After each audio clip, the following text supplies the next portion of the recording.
with you in this crowd? Is it always like this?" Ella glanced about her and smiled. "Yes, always busy with those in search of a bargain or two, particularly so at Christmas. You're not familiar with the market, then?" She looked inquiringly at Albert, trying to get over her astonishment at seeing him after so long. No, I was here by chance." Albert sounded hurried. "But I'm glad I was. I wasn't sure it was you at first, but then when I followed you, I knew I was right. You moved just like Alice." Hearing her sister's name gave Ella a jolt, and she glanced quickly at Albert. Oblivious to the effect he'd had on her, he carried on. "What are you doing here? It's so long since I've seen anyone from home. I'm aching for news. It's too cold to stand around here, though. Is there somewhere we can talk?" Ella hesitated.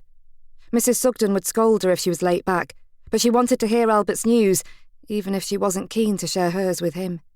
He had a confident air, which was that of a grown man now, far removed from the mill boy she had walked to work with 7 or more years ago. The cut of his clothes marked him out as prosperous, not like her employer, Mr. Ward, of course, but not dissimilar to some of the tradesmen who came to the house to discuss plans for the houses that her employer was building on the edge of the city. Ella was becoming practised at pinpointing who belonged to which level of society, even though such things had been a complete mystery to her when she first arrived in York. Back in Northwaite, where she had grown up, there had been those that worked at the mill, those that owned the mill, and the overlookers in between. A few other figures, such as the parson and the doctor, occupied a level above the overlooker and below the mill owner, Mr. Wetherall, and his family, but there was little to consider beyond that.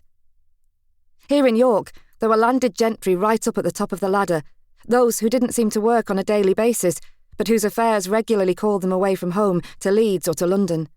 Then there were those who had a standing and an education, such as doctors and clergy. After that came business people, tradespeople, shopkeepers, and a whole layer of workers below who kept the wheels in motion. The hierarchy, below stairs, in the grand residences such as Grange House, was a little world in itself, from the butler right down to the scullery maid. It had taken Ella a while to sort all this out for herself.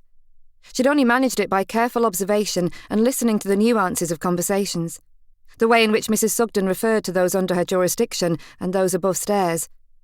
Although Ella worked as both a house parlourmaid and a lady's maid these days, her role was relatively clearly defined compared to her previous role in Mr. Ottershaw's house back in Nortonstall, just 2 miles from where she had been born and brought up.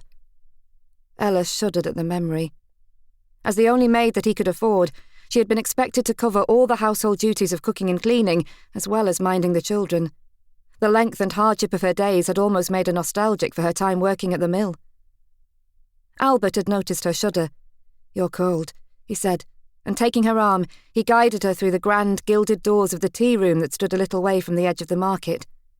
Ella hesitated, trying to pull back, but it was too late. They were inside in the warmth and being ushered to a table. She'd passed this place many times whilst on her errands, and had gazed through the huge plate-glass windows, wondering what it must feel like to sit at one of the round tables draped with a starched white cloth, having time to sit and chat over coffee served in monogrammed china cups. Her cheeks flamed, partly from the sudden warmth, but more out of embarrassment. Her coat, which she had thought so smart, felt distinctly dowdy and unfashionable in here. She could see some of the ladies at adjacent tables eyeing her up and down, noting her attire, her basket, her lack of a proper hat and gloves, the way her unruly reddish-blonde hair was escaping from the pins holding it in place. They commented to each other, turning away, then glancing back, laughing behind their hands. Albert was oblivious to this. He ordered coffee for both of them, before turning his attention to Ella. "You've barely said a word," he said. Ella tried to overcome her discomfort and her worry about being scolded by Mrs. Sugden over her tardiness. "I'm sorry, I'm just a bit overwhelmed. I've never been in here before." She chanced to look around, trying to imprint her surroundings on her memory. High ceilings, the grey light of winter filtering through the stained glass which edged the windows, the inside lit by gas lamps and filled with the buzz of chatter and laughter, the clink of china and wonderful aromas of coffee, sugar and chocolate. Ella felt her stomach rumble. Breakfast had been a long while ago. Albert must have read her mind. As the coffee pot was delivered to the table, he murmured something to the waiter, and a plate of tiny pastries swiftly followed. Ella relaxed a little and unwound the scarf from around her neck, trying to sip her coffee and eat her pastry as though she was used to it, although even a cursory glance at her reddened, worn hands would have suggested otherwise. "So," Albert said, giving her a probing look, "how long have you been in York?"